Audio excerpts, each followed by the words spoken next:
E galera, eu sou a Camila, eu sou desenvolvedora na Acreditas, organizadora do Rails Girls e organizadora também do Women Dev Summit. Acreditas é uma plataforma online que fornece empréstimo com garantia, que é aquele empréstimo que você coloca o seu carro ou sua casa como garantia e a gente consegue juros bem baixos para vocês e a gente está contratando. E eu sou organizadora do Rails Girls, que é um projeto muito legal que visa inserir mais mulheres em tecnologia. E a gente faz isso através de um workshop de Rails, ensinando o básico do Rails, de programação, lógica de programação. E a grande ideia é que a gente sirva como inspiração para as meninas, que elas consigam, a partir desse primeira experiência com desenvolvimento, entrar para a carreira de tecnologia. E o Women Dev Summit surgiu com uma junção de algumas comunidades, então Rails Girls, Desprograme, o Makers Code e mais algumas. E a ideia é juntar também na mesma ideia de ter mais mulheres na computação. A gente fez a primeira edição em março desse ano, que foram algumas oficinas para mulheres. E a segunda edição vai acontecer agora em novembro, o Women Dev Summit Talks. A proposta é um pouco diferente, a gente acredita que existem bastante iniciativas para mulheres que pegam bem no início, né, então inserir a mulher na computação, mas tem poucas que pegam a mulher que já está na computação, que incentivam elas a continuarem a aprender mais. Então, a gente propôs esse evento que tem palestras de níveis intermediários e um pouco mais avançados, para a galera que já está na computação. As inscrições ainda estão abertas, tem os links aí, e a gente está com uma vaquinha também, que a gente depende de empresas e de ajuda das outras pessoas para a gente conseguir que esse evento aconteça. Então, se vocês quiserem ajudar, seria legal. Então, vamos lá. Só 2 disclaimers antes de eu começar. Eu sou back-end, então o que eu vou falar aqui é sobre a arquitetura do back. O front, pelo que vocês vão ver durante a palestra, é só uma coisa que é só um detalhe da aplicação da parte da arquitetura mesmo. O front, ou o mecanismo de entrega no geral. E o segundo é que eu menti, não é de use case até a persistência, na verdade é da entrada até a saída de dados. Antes de fazer a palestra, eu pensei no título e tal, mas não tinha pensado no fluxo inteiro. Então, o use case e a persistência são também detalhes da parte da arquitetura. Então, o fluxo completo é desde a entrada até a saída de dados. Então, vamos lá, senta que lá vem a história.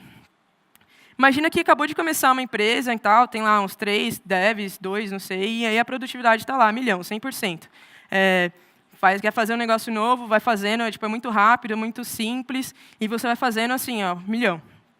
Aí, conforme vai aumentando o time, vai passando o tempo, a produtividade vai diminuindo. Inserir uma nova linha de código começa a ficar cada vez mais difícil, e chega um ponto que fazer uma coisa que era para ser simples, era para demorar, sei lá, 2, 3 dias, acaba demorando 2 semanas.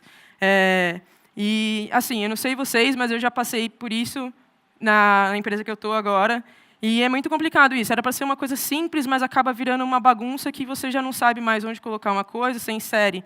Vai inserir uma feature nova, modificar uma já existente, acaba estragando uns negócios nada a ver no outro canto lá. Teste acaba ficando muito demorado e tal. E, assim, por que isso acontece? Por que a produtividade cai quando era para ela continuar mais ou menos constante? Talvez não 100% sempre, mas continuar num patamar aí de 90%, 85%. Assim, uma produtividade ok. Eu acho que muito disso vem da mentalidade que a gente deve ter, de que a gente precisa entregar alguma coisa muito rápido, então aí vem pressão de CEO, de PM, do próprio time, do mercado, de todo canto, e fala, putz, a gente precisa entregar, então vamos fazer assim mesmo, vai de qualquer jeito, e que depois a gente volta e a gente arruma. O problema disso, a gente raramente volta, a gente raramente arruma. E aí fica esse bolovo todo que chega a um ponto que você não consegue mais arrumar, não consegue mais trabalhar naquele projeto. E aí, pensando nisso, o Uncle Bob fala uma coisa, que esse coach dele fala que o fato é que a gente tem que entender que fazer bagunça, ou fazer coisa errada, fazer um código bosta no seu código, sempre vai ser mais devagar do que continuar limpo, do que fazer código bonitinho e bem estruturado. Por quê? Pode ser que no curtíssimo prazo, nas primeiras 2 entregas, seja até rápido fazer de qualquer jeito, vai, mete o pau e já era, vai no vai cavalo e bomba. Mas terceira entrega, vocês já vão perceber que mexer num negocinho já não vai ser mais trivial, não vai ser mais tranquilo e vai começar a acabar toda a sua produtividade. E é nesse sentido que surge a ideia de arquitetura, que é basicamente o desenho do seu software. E, então, como o seu software é desenhado, onde está cada coisa, o que deveria estar aqui, o que deveria estar ali, como que essa parte interage com essa outra parte, e basicamente isso. E o que o Uncle Bob e outros lugares falam sobre arquitetura é que uma boa arquitetura ela grita a intenção do seu software. Então, um exemplo. Esse app aqui, isso é a parte principal de um app Rails. Tudo que isso me diz é que ele é um app Rails, que ele tem uma camada de controllers, modelos e views, mas eu não sei o que esse software faz, eu não faço ideia do que ele faz. Se a gente pensar numa arquitetura mais clean, numa arquitetura hexagonal, a gente tem que na camada principal de domínio, por exemplo, eu tenho auto, financing, refinancing e home refinancing. Eu sei que o meu software trabalha de alguma forma com refinanciamento de imóvel e refinanciamento e financiamento de automóvel. Então, fica bem mais claro a intenção do meu software, fica bem claro o que esse software está fazendo. Se eu precisar adicionar uma feature que tenha a ver com financiamento de imóvel, ela vai ficar naquela pastinha de financiamento de imóvel. Se eu precisar adicionar alguma coisa sobre refinanciamento de imóvel ou automóvel, ela vai ficar na pastinha certa. Você já sabe onde fica cada coisa e como essas coisas interagem. E aí entra a arquitetura hexagonal, que é uma forma de você planejar essa arquitetura do seu software de um jeito bem clean. Ela também é conhecida como Ports and Adapters. É um padrão de projeto. E ela tem essa carinha aí. Então, você tem o seu core application no meio, então a parte importante do seu produto, tem alguns adapters em volta, e aí você pluga através de portas o adapter no mundo externo. Então, ali a gente tem um exemplo de web, porque, sei lá, se isso fosse uma aplicação web, você pode trocar aquilo de web para console, para qualquer outro tipo de mecanismo de entrega. Aqui, um serviço de mensagens também. Você pode plugar qualquer coisa que ele vai aceitar. Então, você separa as responsabilidades. Então, eu tenho o que é periférico por fora. Eu tenho um adapter, então, que vai converter do mundo externo para o meu mundo do negócio mesmo, e a minha aplicação. Se eu quiser essa aplicação e jogar em qualquer outro lugar, ela vai continuar funcionando. O meu software, a minha empresa, ela está ali naquela parte do meio. E isso também, se pensar no Uncle Bob, isso é a estrutura da hexagonal. O Uncle Bob fala bastante de Clean Architecture. No fundo, é a mesma coisa. Ele tem uma bolinha a mais, que é aquela de entidades, mas se a gente quiser converter para hexagonal, a gente troca as duas bolinhas do meio por Core Application, a do meio ali agora para Adapters, e a de fora para mundo externo e coloca umas partinhas. Pronto, virou a mesma arquitetura. Qual a ideia dessas arquiteturas? Bom, que elas sejam independentes de frameworks. Então, independente do framework que eu quiser usar para desenvolver o meu software, tanto faz, assim, como ele está no mundo externo, eu posso usar ele de qualquer forma, qualquer framework. Ela é independente de UI, da mesma forma que o framework. Eu posso resolver fazer a minha aplicação com Rails, por exemplo, e usar o front do Rails. Posso usar. Eu posso resolver fazer a minha aplicação só com uma API e plugar um front externo, então, sei lá, um Ember, alguma coisa assim, um SPA. Posso fazer da maneira que eu quiser, continua funcionando. Eu posso não usar o UI também. É independente de banco de dados, então, como eu tenho um adapter, eu crio um novo adapter e uso o banco de dados que eu quiser. Então, eu posso usar, sei lá, SQL, eu posso usar Mongo, eu posso usar Oracle, o que eu quiser. Ele é só um detalhe que eu vou plugar dentro do meu software. A minha aplicação em si, ela não muda. E ela também é independente de agentes externos. Então, sei lá, eu tenho uma integração com, sei lá, outra empresa, com um negócio de pagamento, etc. Como isso também é só plugável na minha arquitetura, a minha aplicação em si tanto faz. Ela pode usar qualquer coisa, se eu parar de usar um agente externo, eu posso conseguir trocar por um mock, por exemplo. É bem tranquilo. E ela é facilmente testável também. O problema que a gente tinha com a aplicação que foi feita de qualquer jeito, que ficava um teste muito lento, você vai testar um negócio, não sabe direito onde testar, fica aquela bagunça toda, os testes extensos. Quando você tem essa separação de responsabilidades, fica mais tranquilo testar, porque você só injeta a parte de fora na parte de cima, na parte de dentro, e pronto, o seu teste é bem mais simples e bem mais rápido. E aí a gente tem, então, isso forma essa arquitetura aí. Regra do jogo. Primeiro, respeita as camadas. Tem essas 3 camadas, grandes camadas aqui, elas precisam ser respeitadas. Então, o que está dentro da Core Application são as suas regras de domínio, que são as chamadas de entidade, e as regras da aplicação. Então, é basicamente o que o seu sistema é e o que ele faz. Isso, que é parte do core do seu business, é o que faz a sua empresa, o seu software, o que ela quer fazer, o seu projeto, o que ele é para ser, tem que estar ali dentro da application.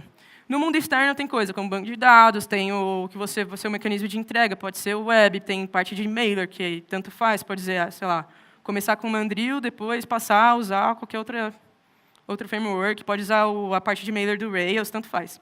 Jobs assíncronos também é coisa que você só pluga ali e já era. E outras integrações externas, como eu já tinha falado. E aí, no meio de tudo, que vai fazer a ligação entre mundo externo e a Core Application, a gente tem controllers, presenters, gateways. Então, assim, o seu front, por exemplo, pode continuar tendo a estrutura de MVC. Então, a view, que seria mais externa, ela fica sendo burra como sendo mundo externo, então ela só recebe um objeto e bota lá as coisas. E no lado dos adapters, você consegue ter um controller que vai pegar a sua requisição e vai adaptar e mandar para dentro. E você tem um presenter ou um view object que vai transformar o seu dado de negócio, né, para o mundo externo, e ele consegue fazer tudo bonitinho. E outra coisa importante é que dependência é só de fora para dentro. Então, pensando na arquitetura, se lembrarem da figurinha do Uncle Bob, tinha umas setinhas assim. Então, essa dependência ela precisa ser respeitada, essa ordem de dependência. Então, assim, a Core Application não conhece nada de adapters, ela está lá, só isolada. Os adapters, eles não conhecem nada de mundo externo, mas conhecem a Core Application. Então, está tudo ali nos adapters.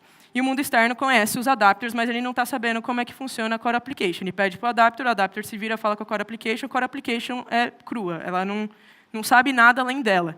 Então, isso deixa o seu negócio totalmente desacoplado, então, o que a sua empresa é, o que o seu projeto é, o que ele faz, totalmente desacoplado do resto do mundo, de como você resolve apresentar isso para o mundo.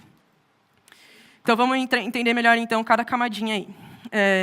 Tem o mundo externo, então, como eu falei, banco de dados, a web, algum framework, algum job agendado, console, pode ser qualquer coisa. Tudo que é externo à sua aplicação, tudo que é um detalhe, que não interfere no que o seu sistema é ou ele faz, está nesse mundo externo.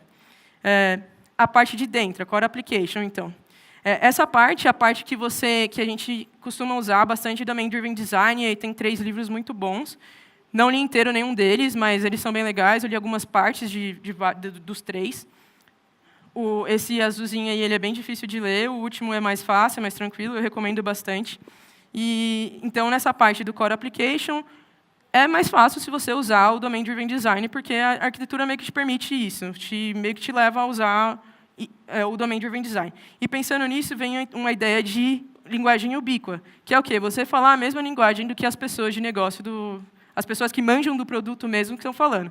Então, se a minha Business Expert fala cliente, eu não vou colocar user no meu software, porque user eu estou traduzindo o cliente para user quando um dev novo for começar a mexer, ou alguém de Analytics for começar a interagir com o seu software, pegar nome de tabela, ou extrair dados de alguma forma, vou ter que pensar, putz, a gente fala cliente, mas aqui no software é user, né? Não sei porquê, mas é. Ou algum outro nome esquisito. Então, fala a mesma língua do seu Business Expert.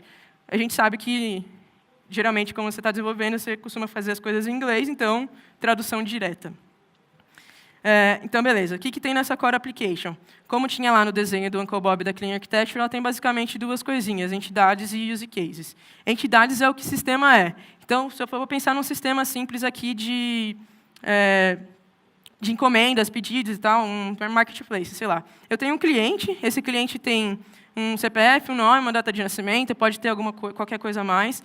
E esse cara tem uma identidade. Então, mesmo que essa pessoa mude o nome dela, continua sendo o mesmo cliente. Ela pode mudar a data de nascimento, pode mudar qualquer coisa, mas ela tem uma identidade. Eu posso mudar o meu nome, eu posso mudar o meu gênero, eu continuo sendo o mesmo.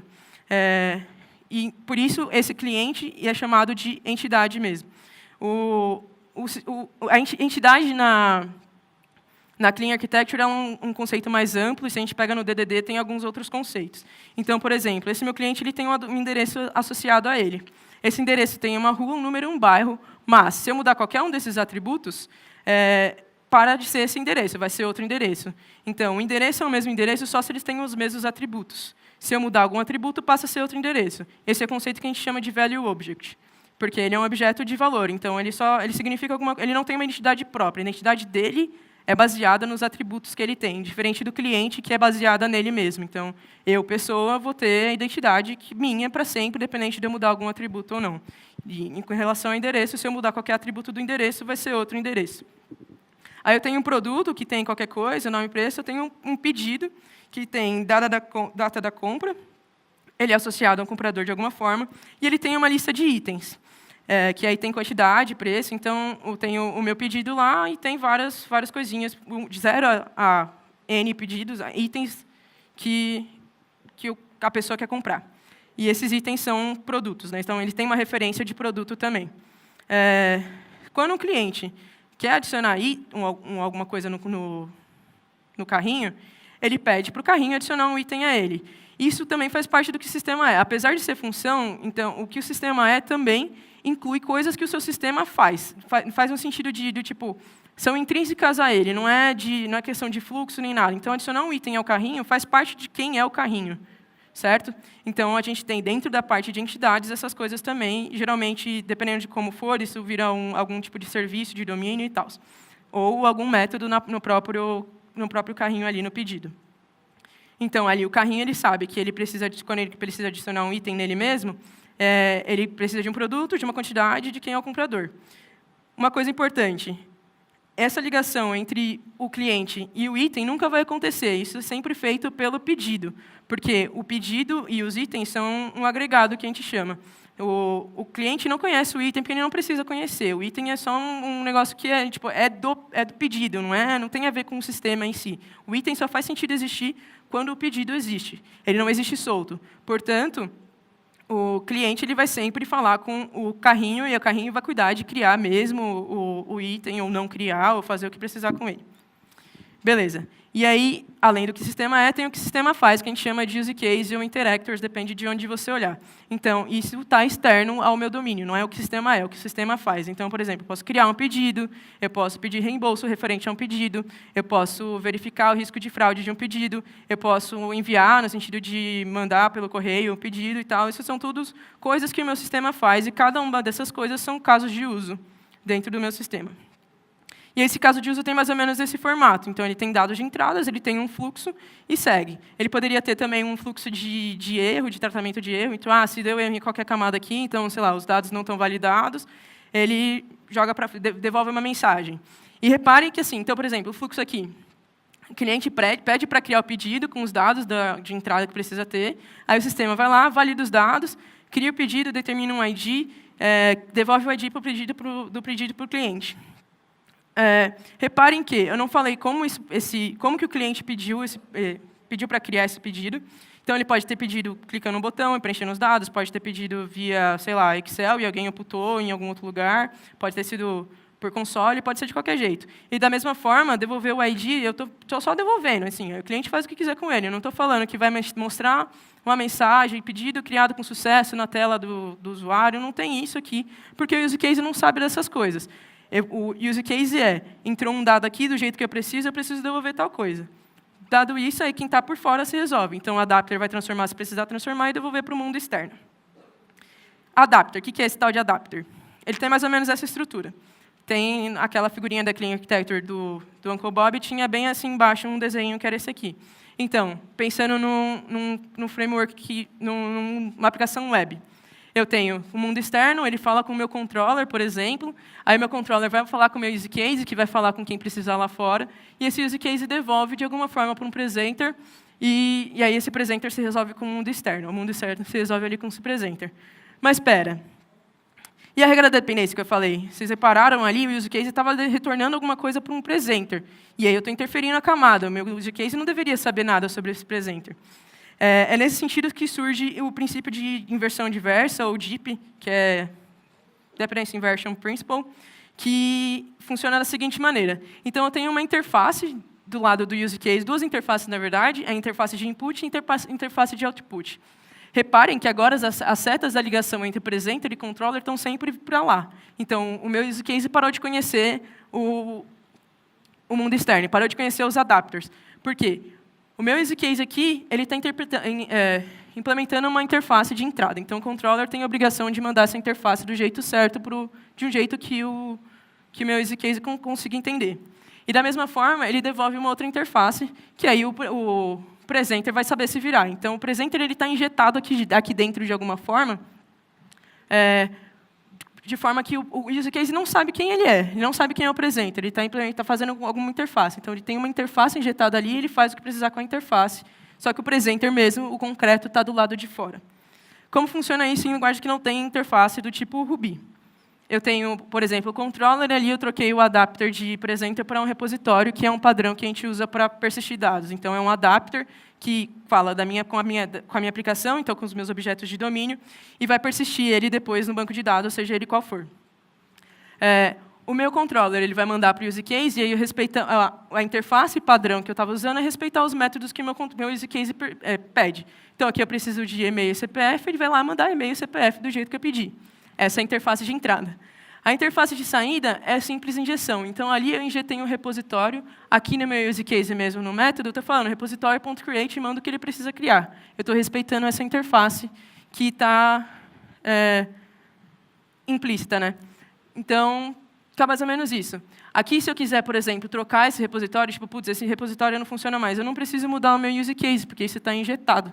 Então, eu posso simplesmente mudar o meu account controller ali, injetar um outro repositório, e tudo continua funcionando normalmente. Isso facilita também nos testes. Como isso é injetável, quando eu for testar o meu use case, eu não preciso saber do repositório.